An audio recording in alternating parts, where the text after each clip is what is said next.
UNO में बहुत सी चीजें हैं, लेकिन उसका रोल अभी कहाँ है, क्या है, उसको लोग कितनी मान्यता दे रहे हैं, उसके वचन को कितना पालन किया जा रहा है। किसी देश ने कह दिया कि नहीं, वहाँ का यूएनओ का जनरल सेक्रेटरी आएगा, हम अपने कंट्री में घुसेंगे। किसी ने कहा था? अच्छा, वोल्केनो के कारण कौन कौन से स्ट्रक्चर्स नए बनते हैं, क्या कहते हैं? सबसे ज्यादा वोल्केनो किस रेंज में आता है, उसको क्या कहते हैं? महिला जो करती है उसका रिकॉग्निशन नहीं मिलता, और जो बाहर काम करती है पुरुष, वो अपने आप को ऑनर मान लेते हैं घर का, जबकि जितना काम महिलाओं के द्वारा घर में किया जाता है उससे कम वो बाहर काम करते हैं, है ना? तो क्या ये रिकॉग्निशन मिलना चाहिए?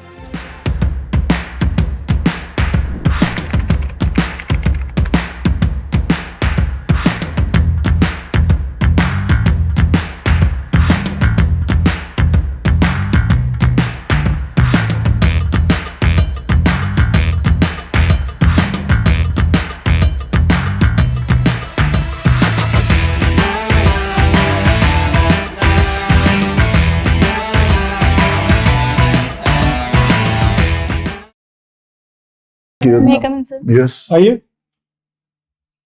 बैठ जाइए। Good evening, sir. Good evening, Good sir. evening. Good evening, sir. बैठ जाइए। Thank you, sir. ज्यामिनी राय, ज्यामिनी राय क्या? Yes, sir. Gyamini Roy. पहले आई थी क्या आप? No, sir. नहीं, फर्स्ट टाइम आई है। कैसी तैयारी चल रही है? अच्छी चल रही है, सर। कितने घंटे पढ़ाई हो रही है? अभी तो 3 से 4 घंटे कर रही, सर। तो इतना कम क्यों?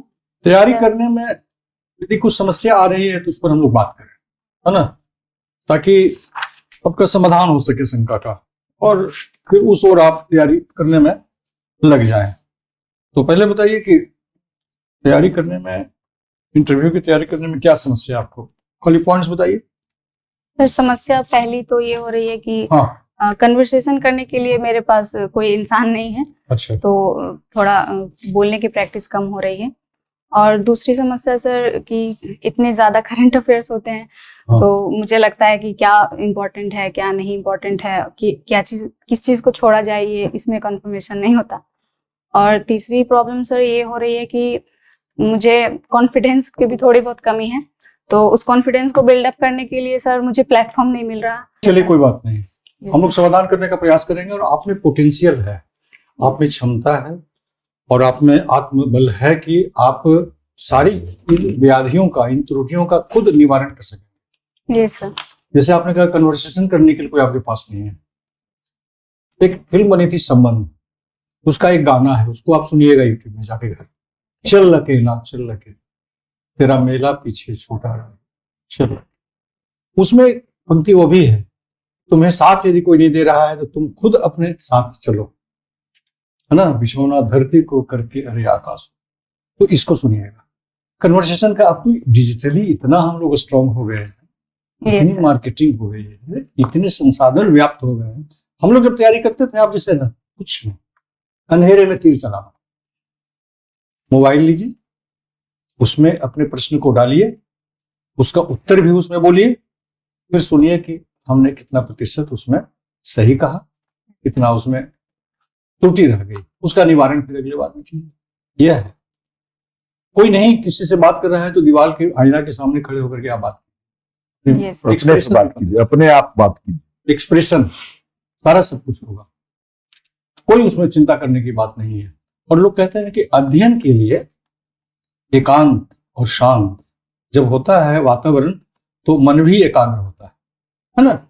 तो हम जब पढ़ते हैं तो कहते हैं कि नहीं भाई, हमको भी डिस्टर्ब मत करो, भैया पढ़ रहे हैं, हल्ला मत करो, गाना मत बजाओ, टीवी मत चलाओ। तो इस प्रकार की एकाग्रता का, कंसंट्रेशन का बहुत बड़ा। दूसरा पॉइंट आपने क्या कहा?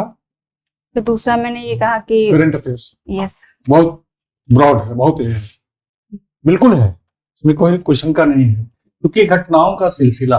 और करंट अफेयर्स, अफेयर्स एक वचन, अफेयर नहीं है, नो सर, बहुवचन, बहुत से हैं। अपने प्रांत में, अपने देश में, विश्व के हर कोने में घटनाओं का अंबार है, लेकिन हम क्या है, उसमें से मोती चुनेंगे। कौन कौन सी घटनाएं हमारे लायक। अब यूक्रेन में तो बहुत घटनाएं हो रही हैं, लेकिन यूक्रेन रूस का जो वॉर हो रहा है वो हमारे लिए इंपोर्टेंट है। इजराइल में, हमास में तो बहुत सी घटनाएं हैं, बहुत सी समस्याएं वहां, लेकिन दोनों के बीच जो युद्ध चल रहा है। सो यूएनओ में बहुत सी चीजें हैं, लेकिन उसका रोल अभी कहाँ है, क्या है, उसको लोग कितनी मान्यता दे रहे हैं, उसके वचन को कितना पालन किया जा रहा है। किसी देश ने कह दिया कि नहीं, वहां का यूएनओ का जनरल सेक्रेटरी आएगा, हम अपने कंट्री में घुसेंगे। किसी ने कहा था? Sir I don't remember sir. किसने कहा था? इजराइल ने कहा। एनीवे, तो क्या है कि उसको सिलेक्टिव करना हो, उसमें से चुनना होगा कि कौन सी चीजों को। बिहार में तो बहुत सी घटनाएं घट रही हैं, अखबार देखिए ना, बहुत से समाचार में। लेकिन सरकार की पॉलिसी, सरकार की योजना, जनहित की योजनाएं के बारे में सरकार का क्या दृष्टिकोण है, उद्योग पर अभी प्रेफरेंस चल रहा है, मंत्रिमंडल में कौन से सदस्य हैं, कौन सा विभाग किनके जिम्मे है, क्या हमारा बजट आकार, बहुत से विषय हैं। क्या बिहार की पूरी सांख्यिकी क्या है, आबादी कितनी है, मतदाताओं की कुल संख्या कितनी है, स्त्री का पुरुष का भी इलेक्शन हुआ, तो ये सब सारे जो उसमें सिलेक्टिव हैं उसको आपको चयन करना पड़ेगा। और उसके चयन करने के बाद भी हो सकता है कि एक आध प्रश्न ऐसे आ जाए आपसे जिसका आपने चयन नहीं किया, तभी संभावना है। क्योंकि जो प्रश्न पूछेंगे आपसे, नो लिमिट ऑफ स्कोप, आप नहीं कह सकते हैं कि मैं जितना जानती हूँ उसी में से आप प्रश्न पूछिए। वो जो प्रश्न पूछेंगे उसके लिए आपसे अपेक्षा की जाएगी कि आपका ज्ञान उसमें है, आप जानते हैं और आप उसका उत्तर देंगे, तो तनिक भी नर्वस नहीं होंगे। Yes sir. क्लियर हो गया? समाधान हुआ ना? तीसरा और कुछ था? तीसरा क्या था? सर तीसरा कॉन्फिडेंस की कमी। कॉन्फिडेंस की कमी के बारे में सर बताएंगे। कॉन्फिडेंस और आपके नॉलेज दोनों का बहुत गहरा संबंध यस सर। है ना। उसका संबंध नर्वस से भी है। जब आप नर्वस होंगी तो आपका कॉन्फिडेंस ऑटोमेटिक लूज होते जाएगा, ठीक है। तो उसमें नर्वस होने की जरूरत नहीं है, नॉलेज है, उसको जितना आप जानती हैं उसको ब्रशअप करते रहिए, ऑटोमेटिक आपका कॉन्फिडेंस, यस सर। ठीक है। तो ये ध्यान रखने की जरूरत है, बाकी और सब अच्छा। अच्छा ये बताइए, आपका इसमें आपने लिखा है फादर्स ऑक्यूपेशन में NA, यस सर। मतलब क्या हुआ इसका? सर इसका मतलब है कि मेरे फादर अभी कोई भी काम नहीं करते हैं। अच्छा चलिए, यस ठीक। सर। मदर्स भी कोई काम नहीं करते हैं? Yes sir. क्यों, हाउसवाइफ नहीं है, आपकी घर को नहीं संभालती हैं वो? Yes sir. हाँ? सर मुझे लगा कि इकोनॉमिक फंक्शंस के बारे में लिखना चलिए होगा। कोई बात नहीं, हाँ नहीं, चलिए, कोई उन्होंने अपना दिया है तो अच्छा ये बताइए, ये आपने पिन दिया है 841101 पोस्टल इंडेक्स नंबर, इसमें क्या ये अंक जो है वो क्या डिनोट करती है? सर ये किसी क्षेत्रफल को डिनोट करती है। जो भी इंडिया में कहीं भी क्षेत्र है उनको एक यूनिक कोड दिया जाता है, ताकि पोस्टल सर्विसेज जो होते हैं सर उसको आगे बढ़ाने में या उसका कार्य करने में आसानी हो। इसी तरह का और कहीं वर्ल्ड में है क्या सिस्टम? सर इसको क्या कहते हैं, है आइडिया कुछ? नो सर, आई डोंट नहीं। अच्छा आपका ज्योग्राफी है? यस थी में क्या था आपका ग्रेजुएशन में? Sir, geography. ज्योग्राफी ही था। अर्थ के स्ट्रक्चर के बारे में बताएंगे आप कुछ?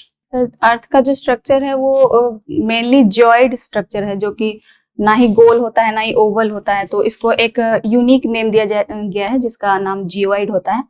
और इस स्ट्रक्चर को सर अगर स्पेस से देखा जाए तो ये गोल नजर आता है, क्योंकि इसके जितने भी डिप्रेशंस है उसमें पानी भर के और ओशंस के द्वारा उसको शेप ले लिया गया है।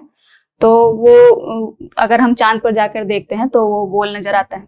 इंटरनल स्ट्रक्चर बताइए। इंटरनल स्ट्रक्चर अर्थ का काफी कॉम्प्लेक्स है। उसमें सबसे जो अंदर पाया जाता है वो इनर कोर पाया जाता है, फिर आउटर कोर पाया जाता है, इनर मेंटल पाया जाता है, आउटर मेंटल पाया जाता है, इनर क्रस्ट पाया जाता है और आउटर क्रस्ट पाया जाता है। ये वोल्केन कहाँ से इरप्ट होता है, कैसे इरप्ट? सर जो वोल्केनिक इरप्शन होते हैं वो जो अपर मेंटल होता है वो मैग्मा के रूप में होता है, जिसको एस्थेनोस्फेयर कहते हैं। तो वो जब फॉल्टिंग होती है तो उसके जरिए वो ऊपर आते हैं, और कहीं भी अगर वो जो स्ट्रक्चर होता है वो कमजोर होता है अगर अर्थ का क्रस्ट, तो उसमें छेद करके वो बाहर निकलते हैं सर। अच्छा, वोल्केनो के कारण कौन कौन से स्ट्रक्चर्स नए बनते हैं, क्या कहते हैं उसको? सर वोल्केनिक स्ट्रक्चर, वोल्केनो का पार्ट्स बताइए आप। वोल्केनो निकलता है तो उसका कुछ नामकरण किया गया हर स्टेट का, वो सर, क्या है? वोल्केनिक इरप्शन जब होते हैं तो वो दो तरह से बनते हैं। पहला जो अर्थ के अंदर ही जो सूख जाता है तो वो इंट्रूसिव फॉर्म्स बनाते हैं, जैसे कि उनके नाम होते हैं, जैसे लाइजोसोम्स होते हैं, लाइजोलिथ्स होते हैं, बैथोलिथ्स होते हैं, एटसेट्रा सर। और दूसरा जो फॉर्म होता है वो अर्थ के बाहर जो सूखता है, जो ठंड होता है, उसको सर कहते हैं एक्सट्रूसिव फॉर्म्स। और उसमें सर लावा जो निकलते हैं वो जो सूख जाते हैं तो उसमें बनते हैं सील्ड बनते हैं सर। जैसे बेसाल्ट जब निकलता है और बहुत ज्यादा वो लिक्विड रहता है तो वहां पर सीट बन जाते हैं। और सर कंपोजिट वोल्केनो बन जाते हैं, अगर वो ज्यादा एक्सप्लोसिव रहता है तो कंपोजिट वोल्केनो बन जाता है। और कैल्डेरास फॉर्म होते हैं सर उसमें। और सर क्रेटर भी इसमें कुछ होता है? ये सर क्रेटर बनता है सर जब वोल्केनो का लावा जो बाहर निकलता है और इधर उधर फैलने के बाद जब वो सूख जाता है तो वो एक माउंटेन का शेप ले लेता है सर, उसको ही कैल्डेरा कहते हैं। ये डोरमेंट और एक्टिव वोल्केनो ये क्या है? सर डोरमेंट वोल्केनो उसे कहते हैं जो बहुत वर्षों से जिसमें वोल्केनिक एक्टिविटीज नहीं देखी जा रही हैं। इसका कुछ टाइम फिक्स है क्या? सर टाइम फिक्स के बारे में तो मुझे ध्यान नहीं है, लेकिन मे बी वो 1000 ईयर्स मे बी उसे कह सकते हैं, क्योंकि उसके बाद का जो ज्योग्राफी हिस्ट्री है वो हमें पता है। तो उसके बाद जो एक्टिव रहते हैं वो एक्टिव कहलाते हैं, क्योंकि उनके फटने का जो खतरा होता है वो रिसेंट फ्यूचर में देखा जा सकता है, उसे एक्टिव वोल्केनो कहते हैं सर। अच्छा, वोल्केनिक सबसे ज्यादा वोल्केनो किस रेंज में आता है, उसको क्या कहते हैं? ये सर सबसे ज्यादा वोल्केनो जो है वो पैसिफिक प्लेट के आसपास पाया जाता है, जिसे रिंग ऑफ फायर कहते हैं सर।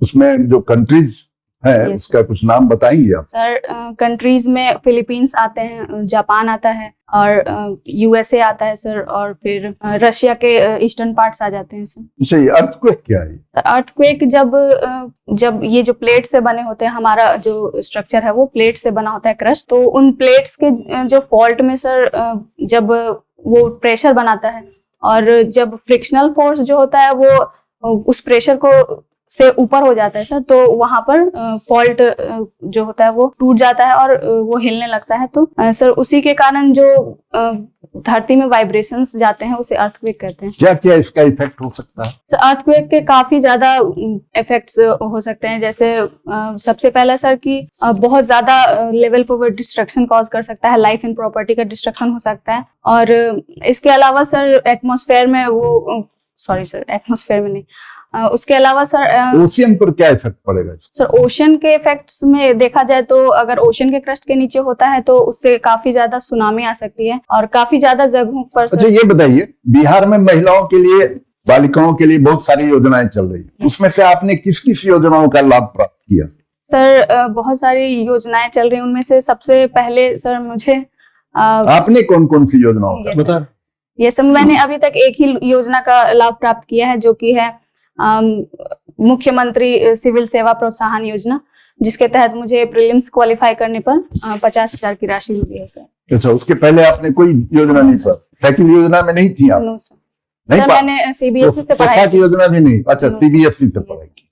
चलिए ठीक है। अभी बात हो रही थी महिलाओं के घर में काम करने की, तो एक सेकेंड वेव है फेमिनिस्ट मूवमेंट का। Yes sir. जिसमें बेटी फ्रेडन, विबोयर, ये सब कुछ महिलाएं थी जो इसके बारे में बात करती हैं। उनका कहना ये था कि जो डोमेस्टिक वर्क, अनपेड वर्क महिला जो करती है उसका रिकॉग्निशन नहीं मिलता। Yes sir. और जो बाहर काम करती है पुरुष, वो अपने आप को ऑनर मान लेते हैं घर का। Yes sir. जबकि जितना काम महिलाओं के द्वारा घर में किया जाता है उससे कम वो बाहर काम करते हैं सर। है ना? तो क्या ये रिकॉग्निशन मिलना चाहिए? सर महिलाएं जो घर में काम करती है उसको किसी भी आज तक ऐसा कोई मीटर्स नहीं आया है जिससे उसको कैलकुलेट किया जा सके सर। लेकिन मुझे लगता है कि उनको कम से कम ये रिकॉग्निशन मिलना चाहिए कि हाँ उनके कारण ही सर जो मेल जो डोमिनेटेड इकोनॉमी है वो चल रही है। क्योंकि अगर जो महिलाएं काम करती है घर में उसके पैसे अगर देकर मर्दों या मेन काम करवाने लगे तो सर उनकी हाफ से फुल सैलरी उनकी जा सकती है उतने कामों में। तो जो भी तो सरकार को लॉ बनाना चाहिए इस पर कि नहीं बना? सर लॉ बनाने के पक्ष में सर कमेटी बैठानी चाहिए, क्योंकि सर सच में इसको कैलकुलेट करने की अभी तक कोई भी नहीं आई है। और वो जो वर्क होता है सर उसका आवर्स भी फिक्स नहीं होता। यूरोप में 1960 और 1980 पर इस पर काम चल रहा था, इस पर विचार लोग कर रहे थे सर। हमारे यहाँ अभी लोग इस पर बात नहीं करते। महिलाएं काम करती है घर में, लेकिन उसको रिकॉग्नाइज नहीं किया गया। Yes sir. सर तो रिकॉग्नाइज करने के लिए तो सर बिल्कुल भी लॉ बनने चाहिए उसके ऊपर। और सर एक नोबेल पुरस्कार विजेता जो क्लॉडिया गोल्डिन है, उन्होंने भी इसी बात पर अपना थीसिस लिखा था कि कैसे वुमेन का जो वर्क है वो कैसे अनरिकॉग्नाइज्ड रहता है और उसको कैसे हम लोग रिकॉग्नाइज कर सकते हैं। तो उनकी रिपोर्ट से भी हम सर हेल्प ले सकते हैं। और यही एक बात और है, महिलाएं जो काम कर रही है घर के अंदर, अगर वो बाहर भी काम करती है, यस सर। अगर वो कुछ अर्न करती है, बाहर नौकरी करती Yes, है, तब भी उनका जो ऑनरशिप है वो ऑनरशिप तय नहीं हो पाता है इस पेट्रियार्कल सोसाइटी में। कहना ये है कि वो इसलिए नहीं तय हो पाता है क्योंकि प्रॉपर्टी पर उनका अधिकार नहीं है, वो इक्वलिटी उनको नहीं मिला है। इस कारण उनका डिमांड होता है कि उन सब चीजों पर उनका अधिकार हो। अब इसी चीज को लेकर करके अभी रिजर्वेशन के संदर्भ में एससी और एसटी के लिए जो क्रीमी लेयर का जो कॉन्सेप्ट लाया गया और ये बोला गया कि इकोनॉमिक रूप से वो जो अच्छे हो गए हैं उनके ऊपर क्रीमी लेयर का ये कॉन्सेप्ट लगाया जाए। अगर हम सेकेंड वेव में जो बातें हो रही थी उससे अगर इस चीज को जोड़ करके अगर हम देखें तो ये जो डिसीजन है ये क्या सही ठहरता है क्रीमी लेयर का एससी एसटी पर लगाने? सर क्रीमी लेयर का जो डिसीजन है वो सर आजादी के 70 साल हो गए हैं, 75 साल, और रिजर्वेशन जो है उसी टाइम से चलता आ रहा है। तो मुझे ऐसा लगता है कि धीरे धीरे फेज वाइज में इस रिजर्वेशन को हटाना चाहिए और एक ही बार में नहीं, आप समझी नहीं। सेकेंड वेव में क्या कहा गया कि महिलाएं जो बाहर काम करती हैं, नौकरी कर रही हैं, यस सर, बावजूद इसके वो पुरुषों के समान नहीं है। क्यों नहीं है? क्योंकि समाज में ही असमानता है। यस सर, क्योंकि समाज में ही असमानता है। जब तक उनको समानता नहीं मिलता है सारी चीजों में, तब तक उनका चाहे इकोनॉमिक रूप से इंडिपेंडेंट क्यों ना हो जाए, उनको लोग रिकॉग्नाइज नहीं करेगा, उनके ऑनरशिप को रिकॉग्नाइज नहीं करेगा। और यहां पर यह तर्क दिया जा रहा है क्योंकि आप आर्थिक रूप से संपन्न हो गए हैं, इस कारण आपको छोड़ देना चाहिए रिजर्वेशन का बेनिफिट। क्या ये सही तर्क है? सर मैं दोनों विषयों को कनेक्ट नहीं कर पा रही हूँ सर, सॉरी सर, क्योंकि मुझे ऐसा लगता है कि हर एक तरह से सर किसी भी चीज को देखने के लिए, उसके डेवलपमेंट के लिए या उसका स्थिति सही होने के लिए हम बहुत सारे फैक्टर्स उसमें काम करते हैं सर। तो अगर सारे फैक्टर्स मिलकर उस चीज को सही कर रहे हैं तो मैं भी सर किसी भी चीज को कनेक्ट कर सकते हैं, क्योंकि अगर इकोनॉमिकली वेलबींग हो रहा है SC ST का, तो इकोनॉमिकली सही होने के कारण सर उनकी सोसाइटी में भी पोजीशन अच्छी हो जाती है सर, ओवरऑल डेवलपमेंट होता है सर। इकोनॉमी सिर्फ इकोनॉमी से ही नहीं होता, लेकिन इकोनॉमी जो है वो मेजर रोल प्ले करता है कि उन लोगों का कैसे सोशल और अनटचेबिलिटी समाप्त हो जाएगा इससे? सर अनटचेबिलिटी तो सर मेंटल प्रॉब्लम है सर, वो मानसिकता जब तक नहीं जाएगी लोगों की तब तक अनटचेबिलिटी को हम नहीं सुधार सकते। और मानसिकता, यही बात तो सेकेंड वेव की महिलाएं बोल रही थी। ये सर, तो मानसिकता का सर बहुत बड़ा रोल होता है किसी भी चीज को। अगर पेट्रियार्की ही है, पितृसत्तात्मक सोच जो है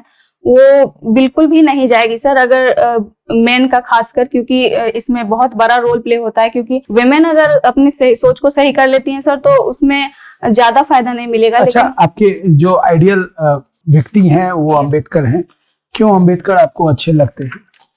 सर भीमराव अम्बेडकर मुझे सबसे पहले तो इसीलिए अच्छे लगते हैं क्योंकि वो जिस जगह से उठकर अपने लिए उन्होंने सक्सेस हासिल किया है वो बहुत कम लोगों की सर पहुंच में होता है, और सर उतना सर संकल्प लेकर आगे जाना वो बहुत कम लोग कर पाते हैं।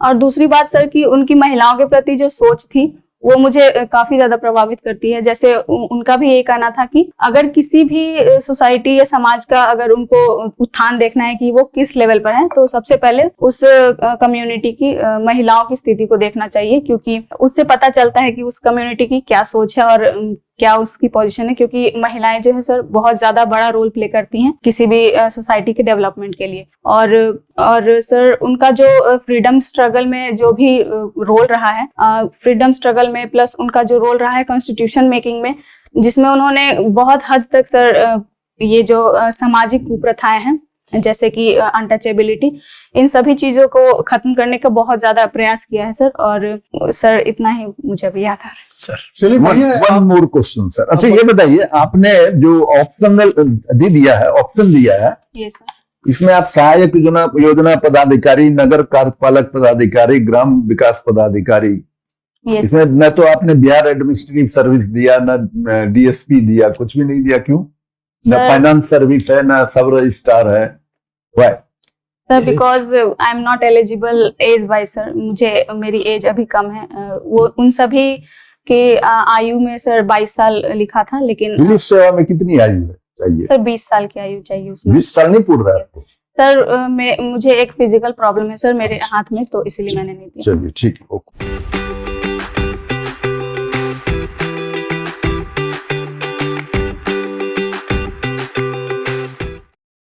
आपने शुरू में जितना समस्या कहा कि मैं डिस्कस कैसे करूं, लेकिन इतना अच्छा दिखा नहीं।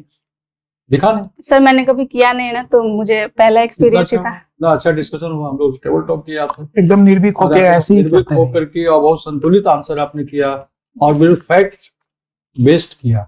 ये नहीं कि इधर से उधर नहीं गई है, ऐसा नहीं कुछ किया। एकदम एग्जैक्ट। इसलिए कॉन्फिडेंस को यहाँ से लेकर के जाना है, कॉन्फिडेंस का पहाड़ लेकर जाइए यहाँ से, यस सर। है ना, और धीरे धीरे उसके परतों को अपने ज्ञान की धारा से जोड़ने का प्रयास किया। सर अभी वही है कि मैंने बहुत दिनों से ना पढ़ाई नहीं की थी, तो मुझे लग रहा था कि अगर कुछ नहीं, क्वेश्चंस हुआ तो नहीं, मुझे आपके पढ़ाई नहीं करने के बाद अगर आपका ये परफॉर्मेंस बहुत है, बढ़िया है। तो थोड़ा सा अगर आप पढ़ लेंगी तो हमको लगता है कि आप हिमालय चढ़ जाएंगी। नहीं ठीक है। सफलता आपके लिए वहां सुरक्षित है, थैंक यू सर। हम लोगों का ऑब्जर्वेशन नहीं है, कोई भी शंका नहीं करने की जरूरत है। आप उसको कंटिन्यू कीजिए और बढ़िया से करंट अफेयर्स जितना चीज आपको बताया गया है सब उसको आप देखिए। ड्रेस थोड़ा सा तो इंटरव्यू के लायक नहीं है। सर अभी ड्रेस मुझे लगा था कि पहला इंटरव्यू हाँ। है तो कोई नहीं पहन गए, पर मुझे नहीं, लगा सब लोग आए, खराब हो जाता। कोई बात नहीं। यस एक बार फिर आ जाना ड्रेस पहन के आप। देख लीजिएगा, यदि फिर से यदि आए और मिल जाए। डेट आ जाए मिल जाए तो आप देखिए। ठीक है, शुभकामनाएं। Thank you sir. Thank you sir.